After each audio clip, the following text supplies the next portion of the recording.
നമസ്കാരം. മലയാളി വാർത്തയിലേക്ക് സ്വാഗതം. ഗ്രാമീണ മേഖലകളിൽ മത്സ്യം കഴിച്ച നിരവധി പേർ ചികിത്സ തേടി. പഴകിയ മത്സ്യമാണോ വിപണിയിലെന്ന പരിശോധന പോലും ഇല്ലെന്ന ആക്ഷേപവും ഉയരുന്നുണ്ട്. തലസ്ഥാന നഗരിയിലാണ് ഇത് നടക്കുന്നത്. തിരുവനന്തപുരം ആര്യനാട് ഉഴമക്കൽ പഞ്ചായത്തുകളിലായിട്ടാണ് കഴിഞ്ഞ ഒരാഴ്ചക്കിടെ 25-ലധികം പേരാണ് മത്സ്യം കഴിച്ച് ഭക്ഷ്യവിഷബാധയേറ്റ് ചികിത്സയിലുള്ളത്.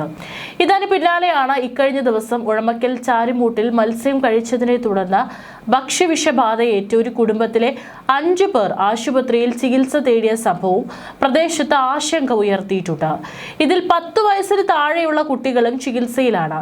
എന്നാൽ ഭക്ഷ്യവിഷബാധയേറ്റവരുടെ കണക്ക് ഇതിലും ഉയരും. പലരും എന്താണ് സംഭവിച്ചതെന്ന് അറിയാതെ ചികിത്സ തേടിയവരുമുണ്ട്. തിരുവനന്തപുരത്ത് 3 കുട്ടികൾക്കാണ് ഇപ്പോൾ ഭക്ഷ്യവിഷബാധ ഏറ്റിരിക്കുന്നത്. കുട്ടികളുടെ ആരോഗ്യനില ഗുരുതരമാണെന്നാണ് റിപ്പോർട്ട്. പൂന്തുറ സ്വദേശികളായ ദീപ 13 വയസ്സ്, സുബിൻ 15 വയസ്സ്, സനുഷ 15 വയസ്സ് എന്നിവർക്കാണ് ഭക്ഷ്യവിഷബാധയേറ്റത്. 3 പേരും ഒരു വീട്ടിലെ കുട്ടികളാണ്.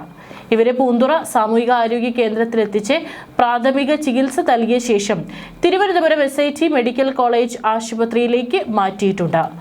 പ്രാഥമിക ചികിത്സയ്ക്ക് എത്തിക്കുമ്പോൾ തന്നെ അവശ നിലയിലായിരുന്നു കുട്ടികൾ. കടുത്ത ഛർദിയും വയറുവേദനയോടുകൂടിയാണ് ആശുപത്രിയിൽ കുട്ടികളെ പ്രവേശിപ്പിച്ചത്.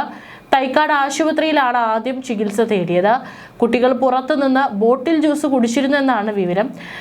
ഛർദിക്കുമ്പോൾ രക്തത്തിന്റെ അംശം ഉണ്ടായിരുന്നു എന്നും 3 കുട്ടികളുടെയും ആരോഗ്യസ്ഥിതി മോശമായതിനെ തുടർന്നാണ് SIT ആശുപത്രിയിലേക്ക് മാറ്റിയതെന്നുമാണ് വിവരം.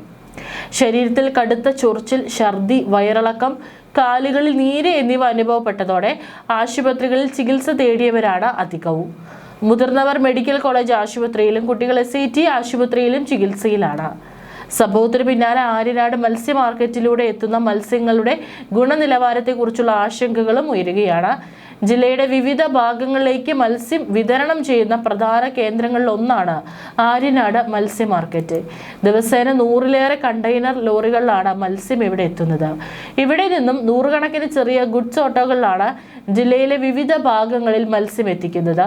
ഇങ്ങനെ എത്തുന്ന മത്സ്യങ്ങളുടെ ഉറവിടം, സംഭരണ രീതി, യാത്രാ സമയം എന്നിവ സംബന്ധിച്ചും വ്യക്തമായ വിവരങ്ങൾ പലപ്പോഴും ലഭ്യമാകുന്നില്ല എന്നാണ് വ്യാപാരികളും നാട്ടുകാരും പറയുന്നത്.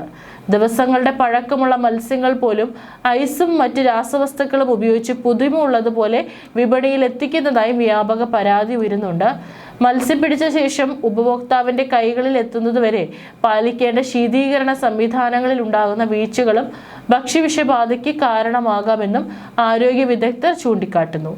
ആവശ്യമായ താപനിലയിൽ സൂക്ഷിക്കാത്തതോ ദീർഘദൂര വാഹനങ്ങളിൽ എത്തിക്കുന്നതിനിടെ ശീതീകരണം നഷ്ടപ്പെടുത്തുന്നതോ മത്സ്യത്തിൽ ബാക്ടീരിയ വളരുന്നതിനും വിഷാംശങ്ങൾ രൂപപ്പെടുന്നതിനും ഇടയാക്കും. പ്രത്യേകിച്ച് പഴകിയ മത്സ്യങ്ങളിൽ പലതരത്തിലുള്ള രാസസംയുക്തങ്ങളുടെ അളവ് വർദ്ധിക്കാനുള്ള സാധ്യതയും കൂടുതലാണ്. ഇത്തരം മത്സ്യങ്ങൾ ഭക്ഷിക്കുന്നവരിൽ ഛർദി, വയറിളക്കം, ശരീരത്തിൽ ചൊറിച്ചില്, തലചുറ്റൽ, പനി, അലർജി പ്രതികരണങ്ങൾ എന്നിവ ഉണ്ടാകാം. ആര്യനാട് മത്സ്യ മാർക്കറ്റിലേക്ക് എത്തുന്ന മത്സ്യങ്ങളുടെ ഗുണനിലവാരം പരിശോധിക്കുന്നതിനും സംഭരണ വിതരണ സംവിധാനങ്ങൾ കർശനമായി നിരീക്ഷിക്കുന്നതിനും ഭക്ഷ്യസുരക്ഷ വകുപ്പ് അടിയന്തര പരിശോധന നടത്തണമെന്ന ആവശ്യവും ശക്തമായിട്ടുണ്ട്. കൂടുതൽ പേർ ആശുപത്രിയിലായതോടെ ആരോഗ്യ വകുപ്പ്, ഭക്ഷ്യസുരക്ഷാ വകുപ്പ് അധികൃതർ അന്വേഷണം ആരംഭിച്ചു. മത്സ്യം വാങ്ങുമ്പോൾ ഗുണനിലവാരം ഉറപ്പാക്കണമെന്നും അസ്വാഭാവിക ഗന്ധമോ നിറവ്യത്യാസമോ ഉള്ള മത്സ്യങ്ങൾ വാങ്ങരുതെന്നും ആരോഗ്യ വകുപ്പ് അധികൃതർ മുന്നറിയിപ്പ് നൽകുന്നുണ്ട്.